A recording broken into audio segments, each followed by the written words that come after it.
সামনে এই সেই উঁচু পাহাড় যেখানে নবী মুহাম্মদ সাল্লাল্লাহু আলাইহি ওয়াসাল্লামের উপরে প্রথম কোরআন শরীফ নাজিল হয়েছিল, ইকরা। আর এই পাহাড়ের পাদদেশ থেকে আমরা দেখতে পাচ্ছি মক্কা নগরী। অসাধারণ দৃশ্য। আরও অনেকটা উঠতে হবে, তাহলে আমি আপনাদের হেরা পর্বতটা দেখাতে পারবো ইনশাআল্লাহ। চলুন। এই পাশ থেকেও মক্কা নগরীটা ভালোভাবে দেখা যাচ্ছে। এই সেই হেরা পর্বত, একদম উপরেরটা যাব আমরা। চলুন, দেখাবো আপনাদের। এখন এই খাড়া পাহাড়ে উঠতে হবে, জানি না কত কষ্ট হয়, তবে রাসূল সাল্লাল্লাহু আলাইহি ওয়াসাল্লামের এই মুজিজা, আল্লাহ তাআলার কোরআন নাজিলের এই পাহাড়টি দেখার বড়ই আকাঙ্ক্ষা, হয়তো উতরে যেতে পারবো ইনশাআল্লাহ।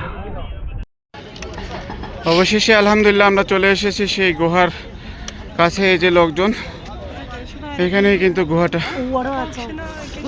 আলহামদুলিল্লাহ লোকজন যাচ্ছে। এই হচ্ছে মক্কা নগরী।